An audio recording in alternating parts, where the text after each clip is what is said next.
This week on the Droids You're Looking For, a Star Wars podcast, new footage of The Mandalorian, the trailer for Season 2. It's coming October 30th. We're going to break down the trailer. And, of course, also a new VR experience for Galaxy's Edge. Have you been wanting to get there just like me? Well, now you can go in VR with a certain droid of our choice, Anthony Daniels. Find out all that and more this week on the Droids.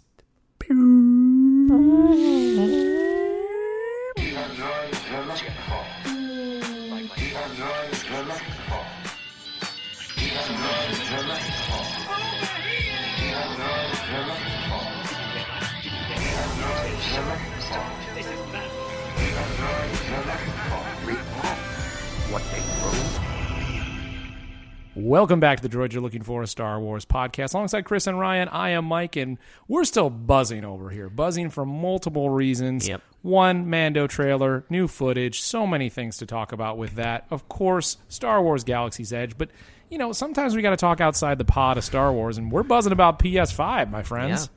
It's here. It's been a wild journey the last few nights. It's the Empire Strikes Back of consoles, Episode 5. Just as elusive, just as surprising. We bring it up with the sense that you know there's going to be a new Star Wars game on the PS5 in the next year or two, let alone Star Wars Squadrons will likely be backward compatible and available to play on the PS5. I have a feeling we'll see a little update of Squadrons on the next gens. Yeah. Right? Yeah. I hope Squadrons very fast approaching. We're inside 2 weeks until Squadrons, am I correct? Yeah, I believe it comes out the October 2nd.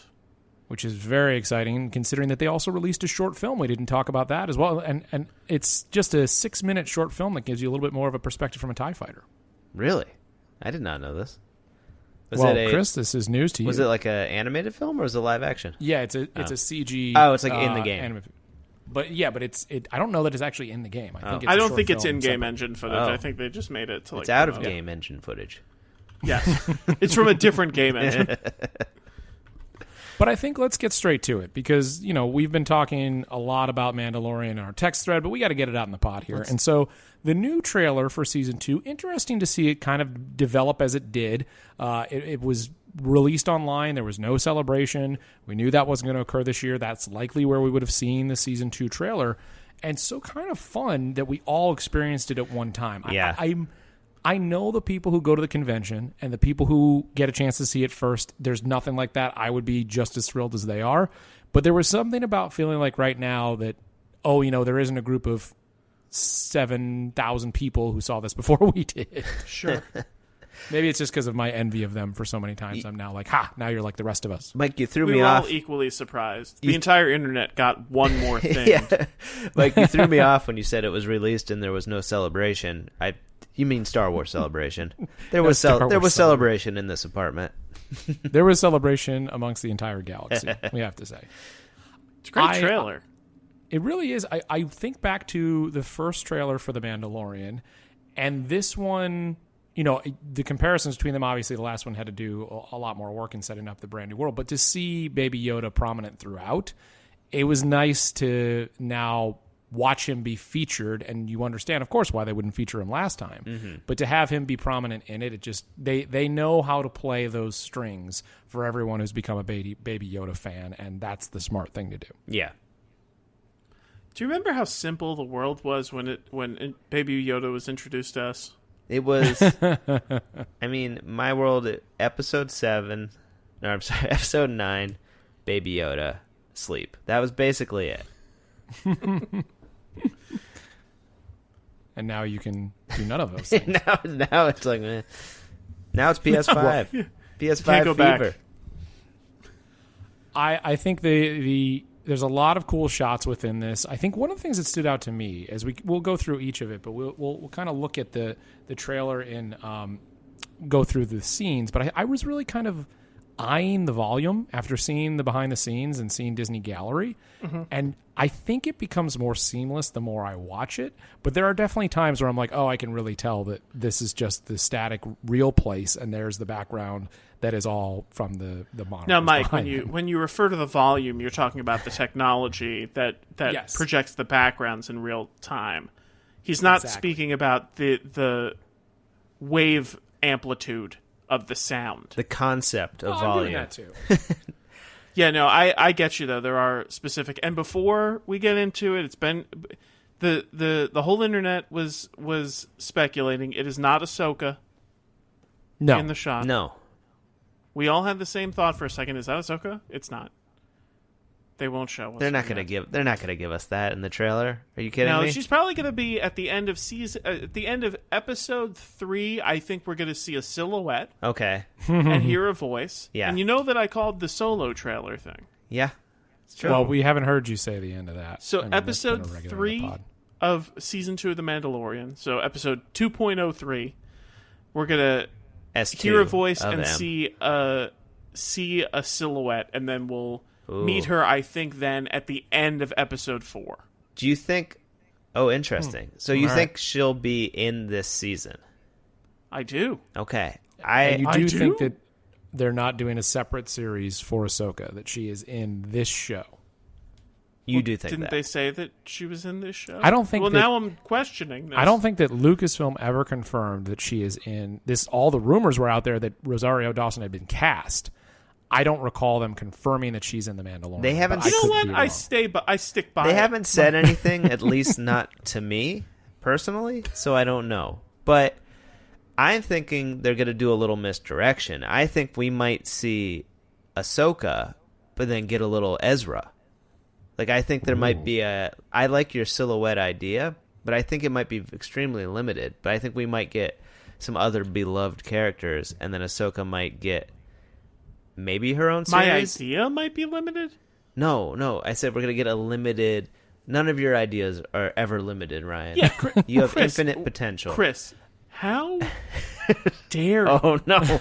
Oh, no.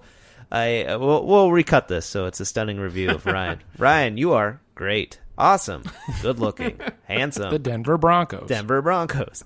But then I think we'll get a little Ahsoka, maybe like a teaser. But I think she has some other places to be. I don't know how or where it'll all fit in, but I think she might be in the Obi-Wan series. Well, I'm looking here. They released the names of all the episode titles, and One's just called episode Ahsoka. 3 is named Ahsoka. I hardly know ya. Well, But then you're right. Episode 6 is called Ezra. I hardly know ya. Ryan, let me ask you this: do all of the titles of all of the episodes end with "I hardly know you"? They do, but some Okay. of them are a little. Some of them work like Yoda. I hardly know ya.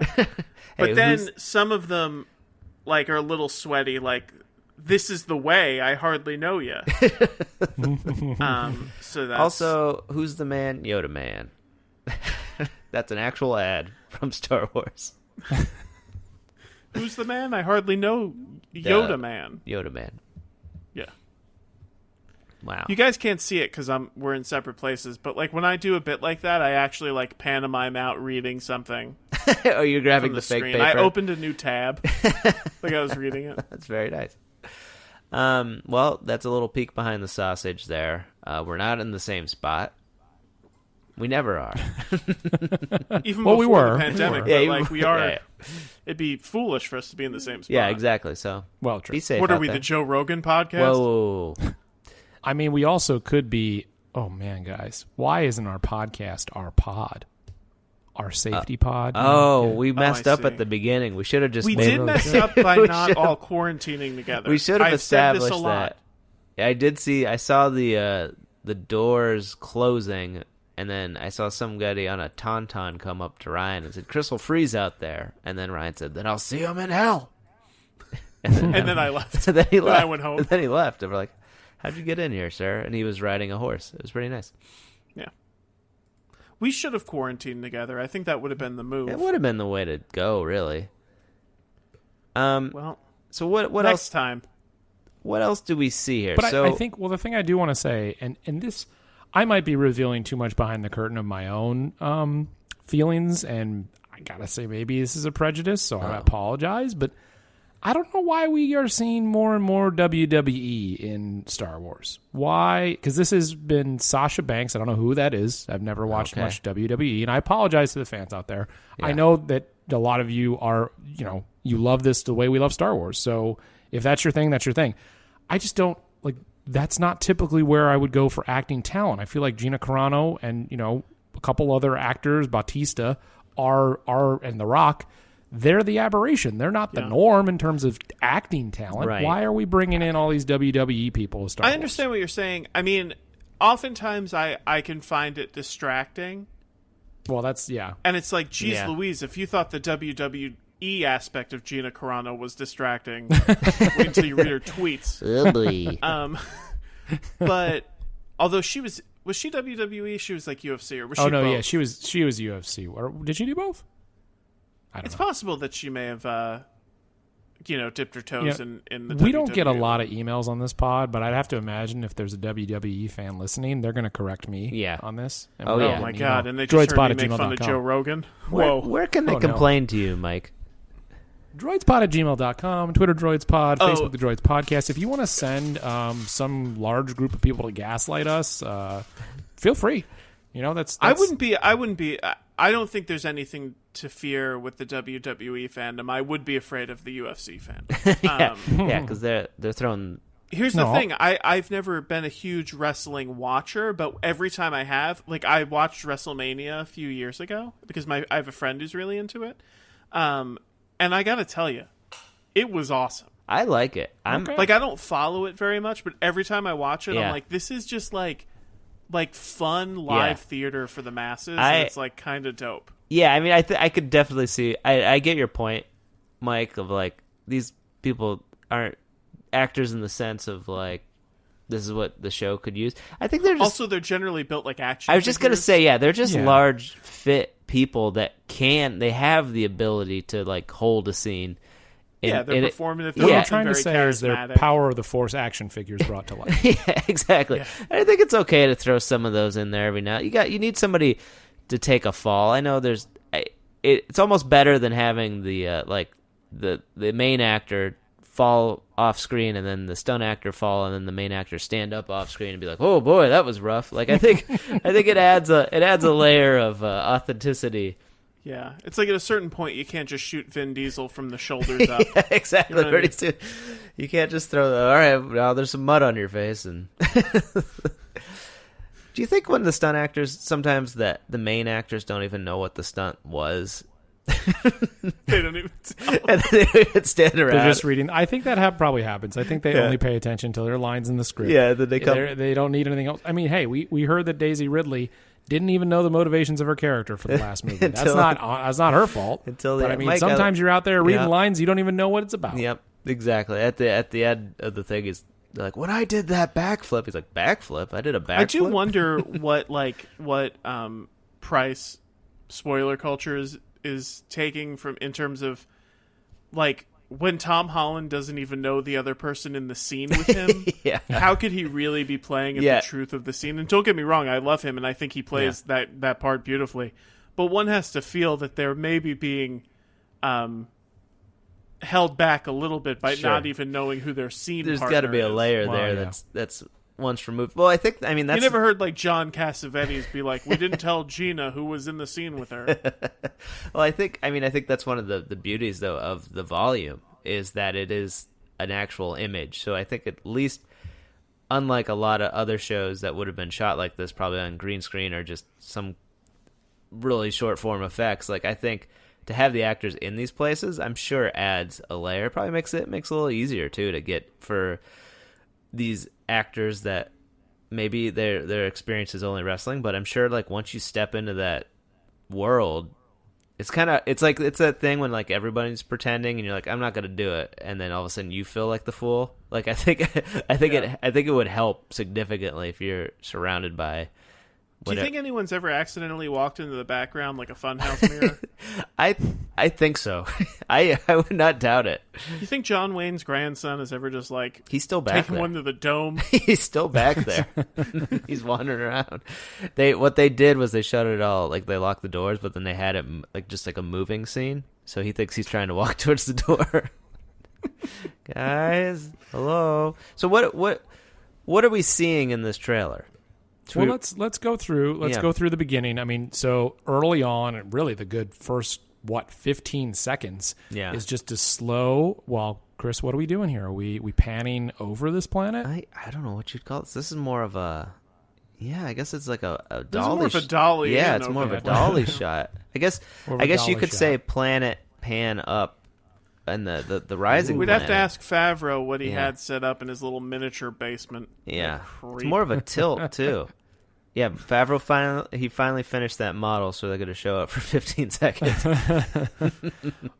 Well, we get the Razor Crest making its way over one planet that has a little bit of a Jupiter sense or maybe a Tatooine sense to it, and then another planet in the distance that kind of looks like Earth, or it could be, Endor. But no, because that's a forest moon. I'm going to guess it's not Earth. The ship seems to be... Yeah, it's not Earth. Could be Naboo. But I'm just saying from a visual standpoint. It does seem to be in some distress, and the music gives you that clue as well. Ludwig Göransson getting us off to the right start. I wonder what weird... Getting us off to the right start. What weird board of electronics he was plugging in to make that.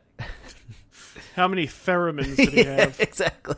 This was made using 17,000 theremins. And then we get the Lucasfilm logo, not a surprise. And then we get Mike, one of the shots that certainly looks like it was shot on the volume. That is... Well, that's I think that was sort of the one that really kicked it off for me. I'm like, all right, well, we know they're not there. Yeah. I always feel like they shouldn't have shown us so much of the volume for that reason. A little bit, yeah. Just but let it be magic. It will fade away. Like, you're just going to watch it, and it's not going to be something that really stands out. Do you think they use... So for something like this, I wonder if they use, like, set lighting, or do they use the lighting of the volume screens to, like... It's a good question. I bet you it's a combination. Yeah. I'm going to go ahead and say it's a combination. I do think, though... Chris, I agree with you that there's something to, like... I would have just assumed that they did green screen, really good green screen, or shot it on location. Yeah.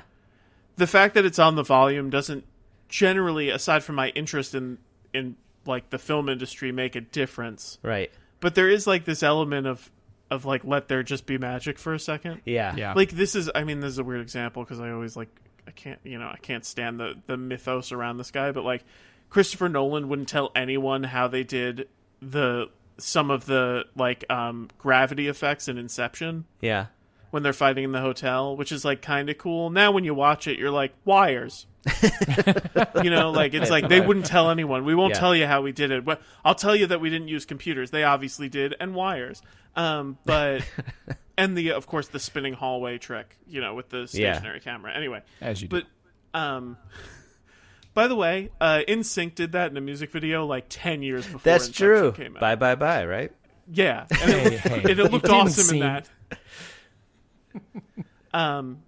So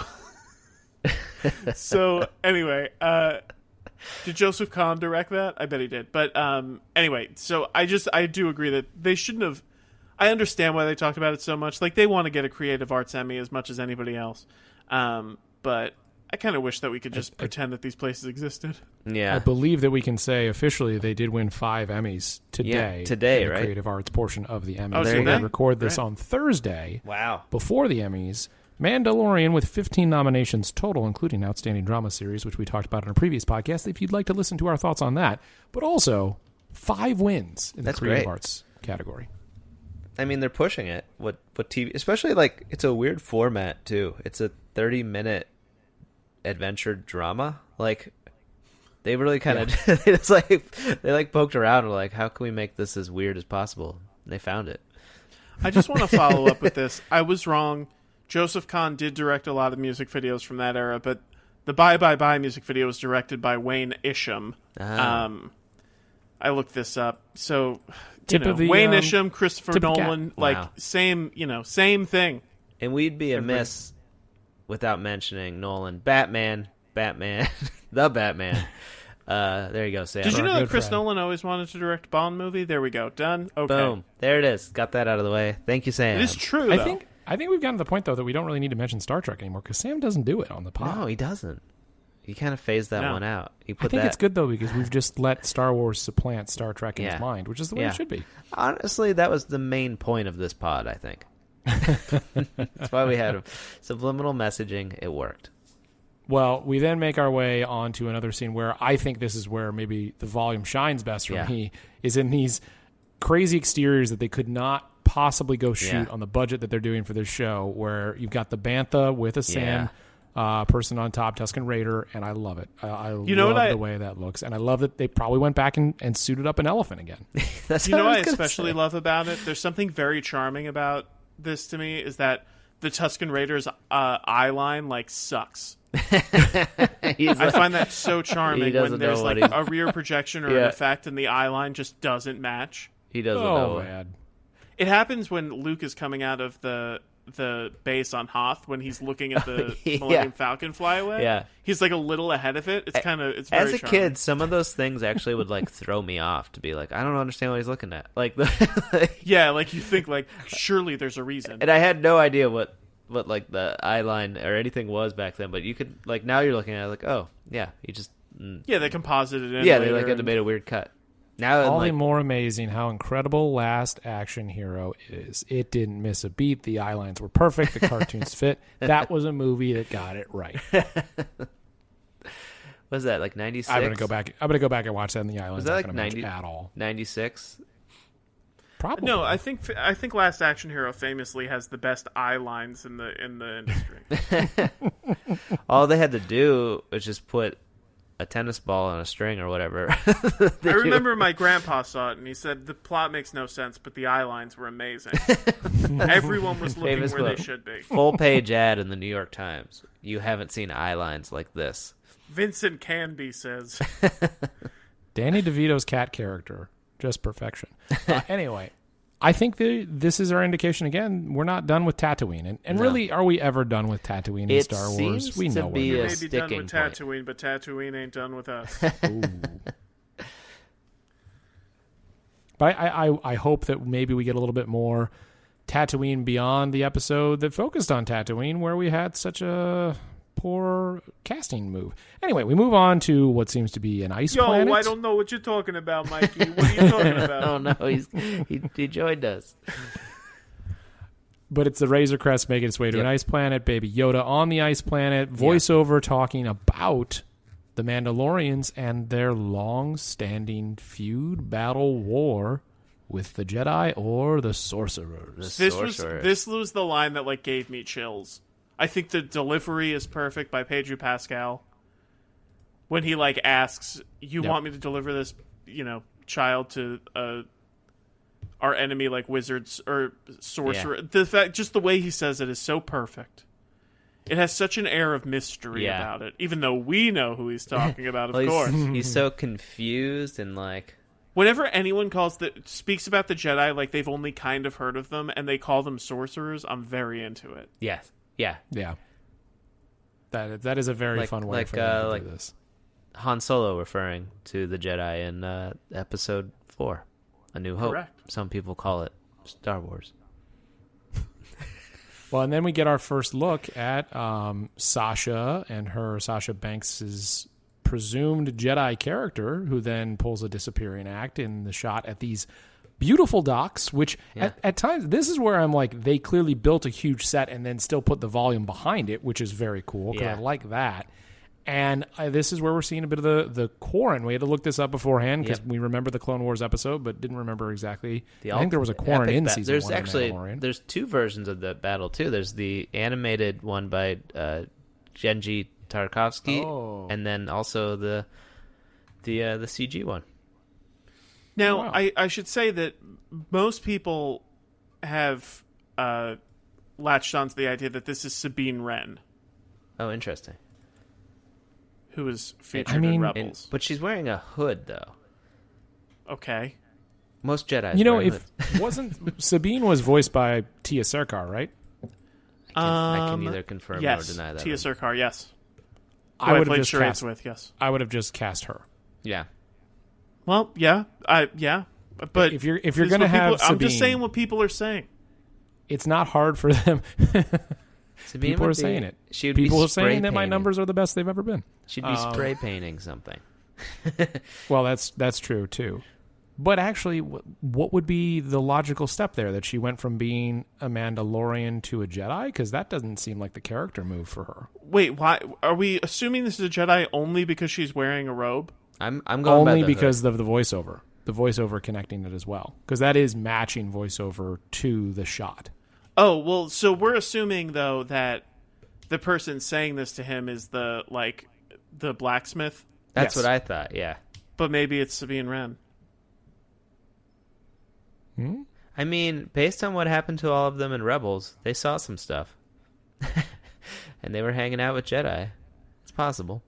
I'm just saying, this is what people are saying on the internet. Okay. I mean, I guess that's a passing resemblance. I mean, people are saying on the internet that Pedro Pascal quit. We don't listen to the internet. No. And Well, we unless said you're we listening, wouldn't bring it up. Unless you're listening to this pod, then you listen to the internet. The source But are of we truth. the internet, though? Source of truth. Oh, they got the rocket going again. That's good. All right, so Yeah, they're saying that Sasha Banks, that it was previously rumored that she would be playing Sabine Wren. That's all. That's just what I'm saying. What is that? Ryan.com? Yeah, this is Ryan.com. 2 M's. I would subscribe.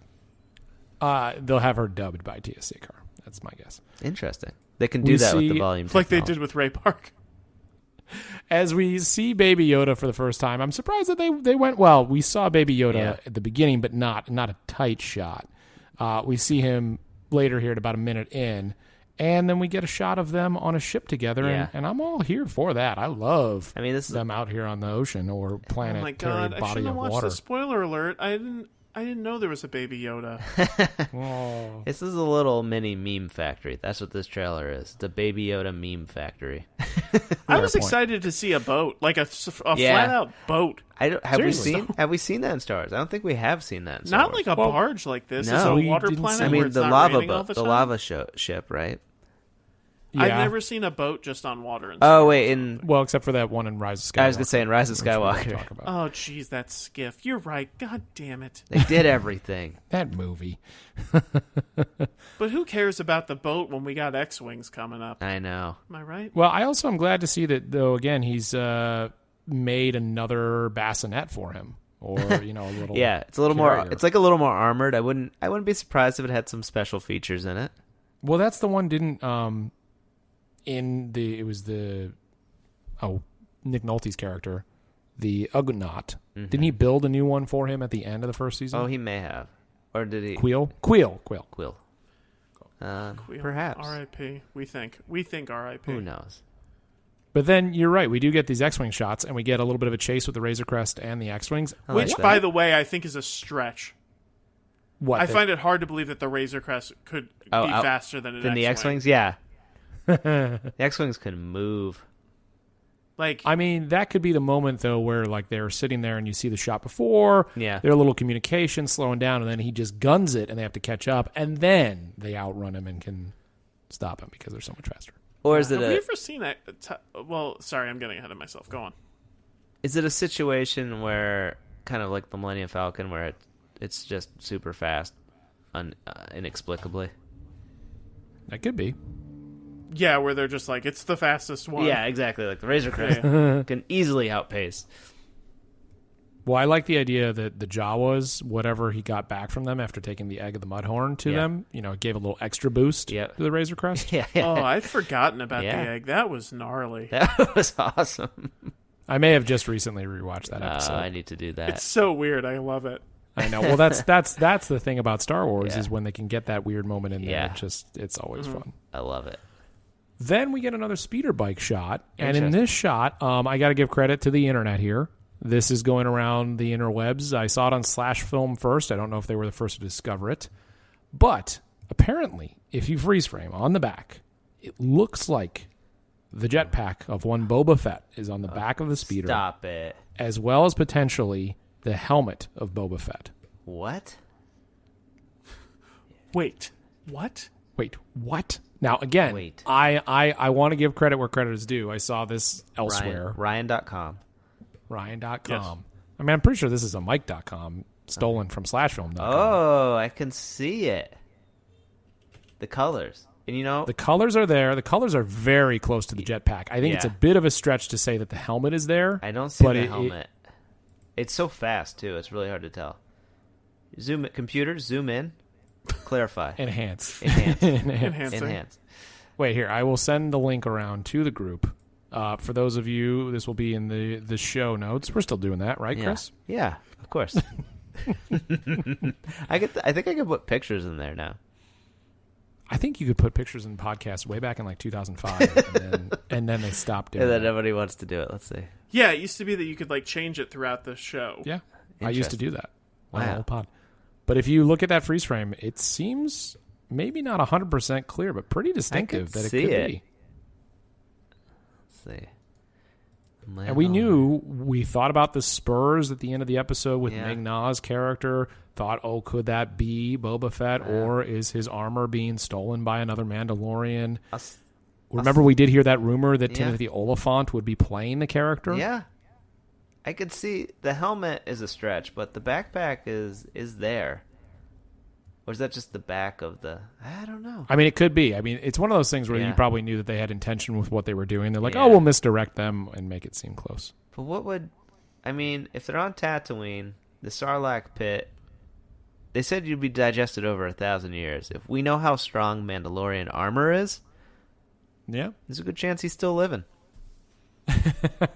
Well, we'd have to think this is not too long since he went in the pit, because Right. it still takes place before The Force Awakens, Exactly. after Return of the Jedi, or someone, again, found a way to scrap out. They found the exit portal of the Sarlacc. I mean, Yeah. Sarlacc's got to unload it somewhere, It's right? got to have a bottom, yeah. Now, Boba Fett, he was featured in this animated part in the Star Wars Christmas special. I don't know if you seen know it? this, but Jon Favreau told George Lucas about that. That's also... Wait a second. That's kind of interesting, though, that he mentioned that part of it. So he already had his gun, basically, right? Yep. So Favreau's watching this animation and said, that's it. We got to get that guy in there. And then somebody's like, that's Boba Fett. And he's like, Boba what? And then so the next day he goes on set and goes to Dave Filoni. You should put Boba Fett in it. And Boba Fett? I hardly know him yet. Exactly. And Boba Fett says, he's dead. He's in a pit. And then Favreau says, but he survived. But, aside from this point, though, about the Boba Fett potential, Yeah. and then the comment about the Jedi, but this trailer seems to be devoid of, like, here's the artifacts of old Star Wars for Yeah. everybody to get excited about. This seems more like here's the artifacts of the first season of The Mandalorian. Yeah. And you're going to see that. And it makes me kind of happy that maybe this second season is like, all right, we're off on our own here. But, I mean, we know there are so many characters that have been rumored, Yeah. castings, there'll be parts of that. But it would be refreshing to be like, this season seems to stand on its own as its own version of Star Wars. Mm-hmm. I mean, again, rumors have told us maybe otherwise, and we just talked about how Ahsoka could be in it, Boba Fett. But I don't know, I just thought it was refreshing that I didn't feel like I was watching this trailer and there was a bunch of fan servicey notes, even though there are two major ones. Yeah. There just didn't feel like it was Well, entirely it also about feels Well, it's like... Yeah, go ahead. No, go ahead, Chris. I was going to say, it for the first time in a while, it doesn't feel like you're trying to like fit together puzzle pieces in a larger story. Like, it feels like it does have a little more breathing room than it did before. Mm-hmm. Yeah. And also, like, it's like if you look at the quote unquote extended universe stuff, the Clone Wars series, the Rebels series, and Resistance as well, it's like you don't have to freak out every time you see an X-wing in those. It's because it's like, of course you do. It takes place in Star Wars, so it doesn't have to always be this nostalgia grab. It could just take place in the world, and it's more about like how it's handled. Which is like, this is cool. They show us that there are X-wings. I'll always get excited to see an X-wing, but I wasn't like, oh my god, they have X-wings. Of course they do. Yeah. The same way they have TIE fighters. Whoa. That ship they just flew around in, they have those too. Well, we get a good shot of Grief Karga and, of course, Cara Dune back on the planet that we all know so well from early on in Mandalorian Season 1. Cara Dune notably refusing to wear a mask. Always. She does not know what the way is, That that's is for sure. not the way. And then the TIE fighter is in that landing position that we saw from Grand Moff Gideon at the end of Season 1, which was an exciting moment there. But as you said, I'm always excited to see some TIE fighters. I'm never going to have a problem with that moment. Yeah. Mm-hmm. And then I was more excited about these speeder bikes coming up. Well, that's the thing. I like the shot that we saw, though, of some interior of some sort of Imperial ship. That was cool. With the troopers. And then a very cool shot of these speeder bikes making a big drop-off with the scout troopers. Yeah, him putting his foot down to like stabilize on the turn, that kind of stuff excites me. I didn't notice that until you said it, and I was actually watching that scene at the same moment. That kind of tactility really works for me. Wow. Yeah. Mando then making his way across what seems to be the same cavernous place where those speeder bikes are going, using his jetpack.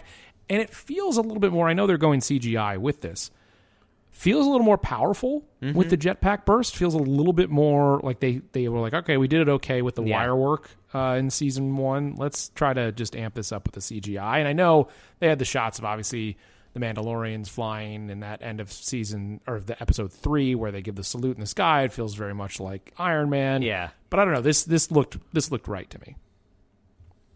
Yeah, and that's a hard thing to make look good. It's really difficult.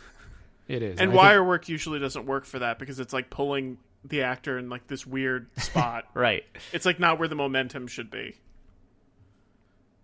More of the early shot of these lampposts hanging possibly a bounty that he has, and then back to the ice planet. And some shots of maybe the Razor Crest falling, and then this cap off where we're in what seems to be a big fight between some Gamorreans in some new outfits that we have never seen them in before, and to be honest, a little slim down, a little more trim Gamorreans. I didn't know they could get that trim. I hope it's just because they wanted to, and not because they felt pressure from other people. Like me. Yeah. So that sets up the final sequence where there's the Cyclops discussing with the Mandalorian and what is our favorite new Baby Yoda moment, at least in this trailer. Yeah. Where he hides himself away from what's about to be, what did they call them again? Like the birds of prey or something along those lines? I forget what they called them. The Favreau missiles. He loves the Favreau missiles. He loves that little effect so much. It's very much like Iron Man. Yeah, I mean, it is objectively what are awesome. They singing birds or something? Yeah. Whistling bird. Oh yeah, that might be right. They're very cool though. I think that's a lot of fun. But that felt very much like a Mogwai move to me for Baby Yoda in that moment. That it felt like he was becoming a little bit more. Yeah, exactly. Yeah. He's a little older. I mean, he's probably 100 years old now. He's a little bit wiser. Do we know timeline wise when this takes place? Is it right after? I imagine he's traveled with Baby Yoda quite some distance. I think it's meant to be right after though, because it's like, what do I do now? And he gets direction from the blacksmith. That's true. And then he takes out a couple of other, adversaries, and that's how we wrap up the trailer. Do you think one of the ultimate goals of the show is to get Baby Yoda to the Legacy cast in some form? Well, they'd have to do that, though, not with the Legacy cast. Well, I guess they could bring... with like a CG version or something like that. I think Mark Hamill's available. Yeah. Mark Hamill will do it. He'll gladly. I think he should come in as his vampire character from What We Do in the Shadows. I mean, that was perfect. He'll definitely de-age himself. But I feel like that's a card. I hadn't even thought of that until now. I wonder if that's a card they have in their sleeve, though. So the takeaway from this trailer, I guess I want to ask both of you, is where do you think this season is going? Are we going to get a season that is much heavier on Jedi presence? Is it going to be most of the season in search of the Jedi, even though he is begrudgingly doing so? Where do you think this is going with the limited still images and now trailer that we've seen? I think the latter. I think that it's going to be him searching for the Jedi, and then the final episode, I think he'll end up in a room that looks temple-like, and he'll get surrounded by a bunch of people in Jedi robes, and then, we'll see you next season. Yeah, I think that's fair. Do you think we will see standalone planet episodes, things that do not play into the larger story? I think that ice planet will be like that. Okay, interesting. Right. Like a one-shot. I'm making a lot of calls. You're making a lot of claims here. I like that, though. Yeah, I mean, or even if it is like, hey, you got to fetch this certain item before we can continue on with the plot, and it's kind of like a one-shotter on the ice planet. I could see that. You mean maybe a wayfinder? He might be. Oh, yeah, it's true. Have we been to an ice planet in a video game? Ooh. I feel like wasn't other there than just Hoth in the video games, right? nothing in the You're in the one? Nice Planet in the new one. I Fallen remember Order. sliding down. Oh some yeah, ice. and that reminds me, if you want to see quality gameplay, Oh God.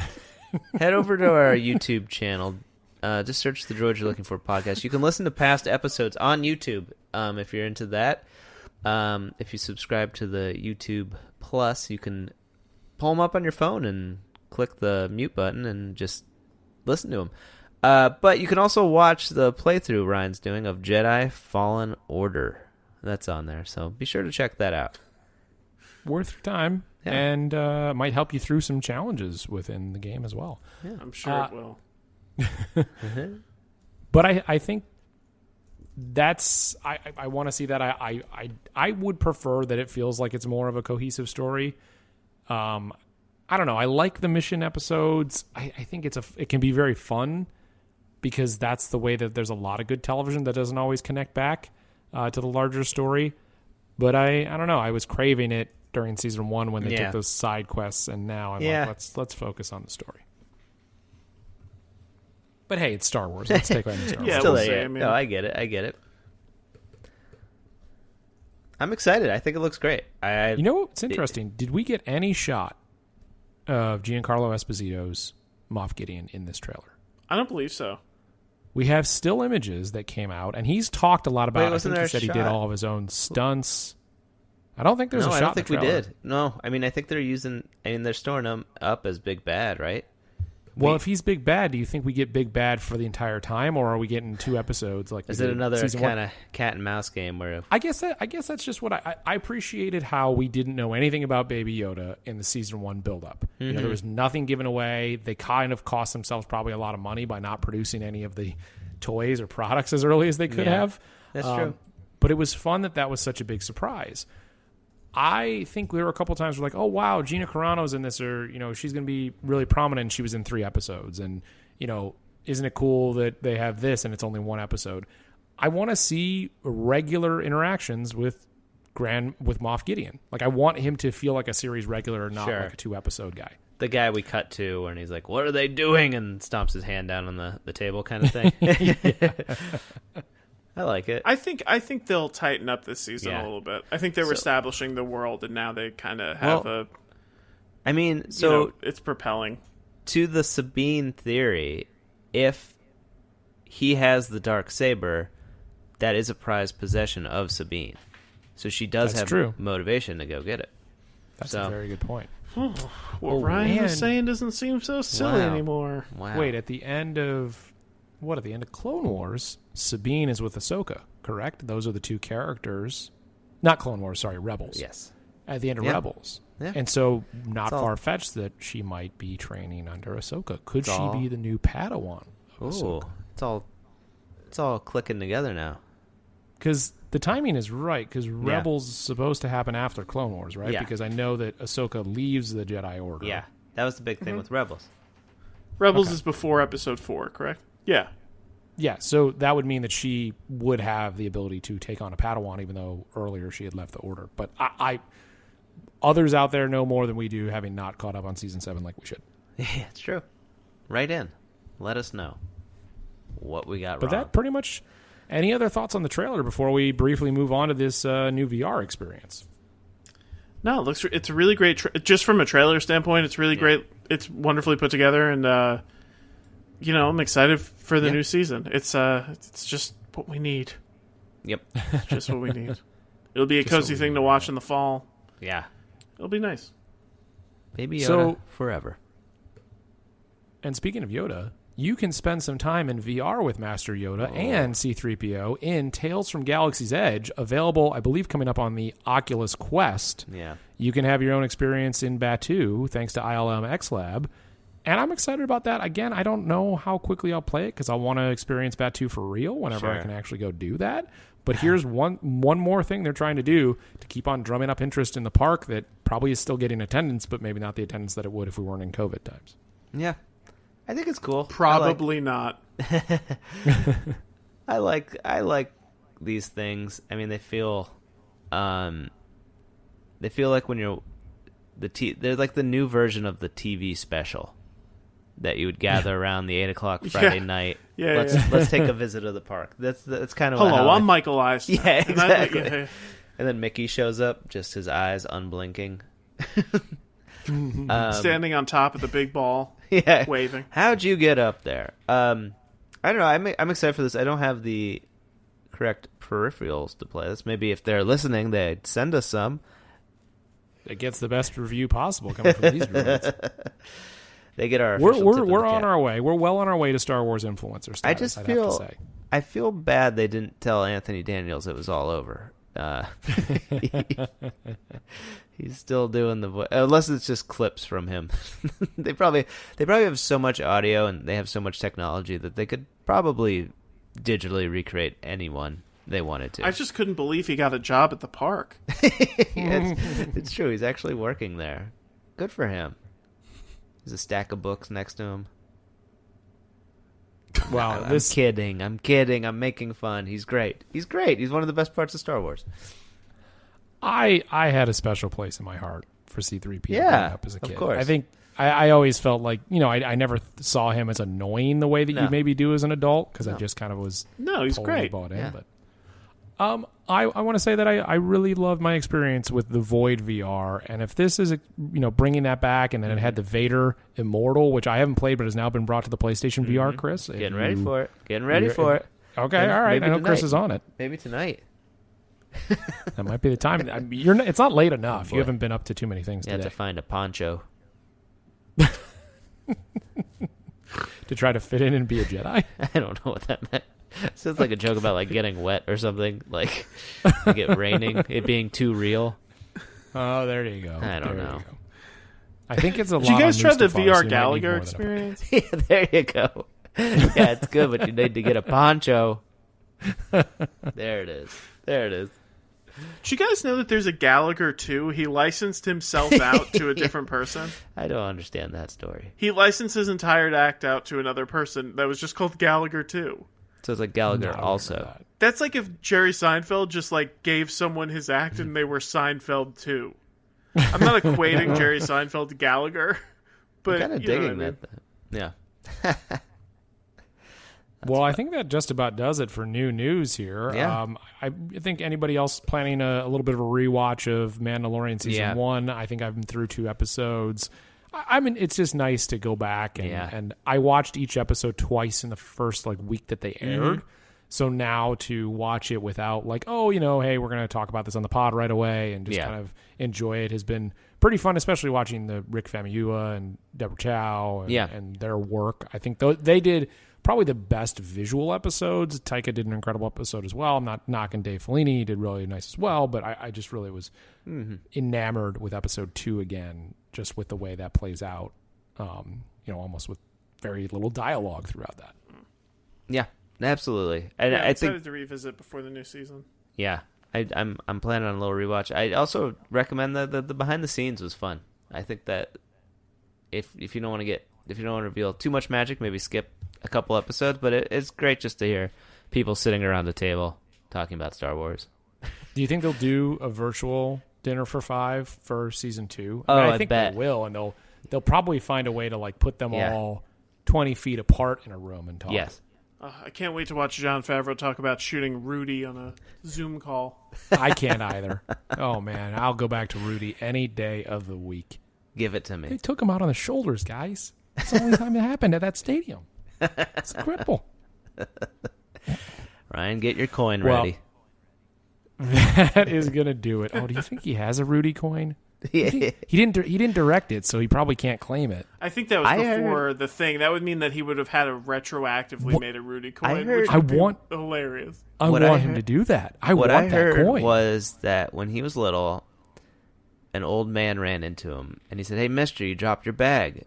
And he goes, "No, I didn't." And he ran away, and Jon Favreau picked up the bag, and it was 1 coin from all of his movies that he will make in that bag. Ooh, I like that. That was it. Wow. There you go. That's amazing. That's how the Sebaceous Crumb movie ends. There it is. Well, we'll get to more. Grum? Sebaceous You Grum. got cysts on the mind? Sebaceous Grum. Ay. Chris has got some Oh, cysts he's got to boy. lance. It's been a day. Well, thank you for tuning in to the Droids You're Looking For, a Star Wars podcast. Guys, this is an exciting time. We're on the verge of another 8 episodes of regular podcasts, breaking it all down. We're back. It's going to be a long while before we have new stuff to talk about like this, so we're going to savor every moment. Let us know how you're savoring the new season of The Mandalorian. droidspot@gmail.com. Call me out about my WWE take. We want to hear it. Again, rate and review us on iTunes. Leave us your reviews there. We will read them on the podcast. And can't wait to talk more about what we're going to see is probably more drips of news about The Mandalorian Season 2. So fast approaching, almost just barely over a month away. That will do it for the Droids You're Looking For, a Star Wars podcast. What they throw? Annie?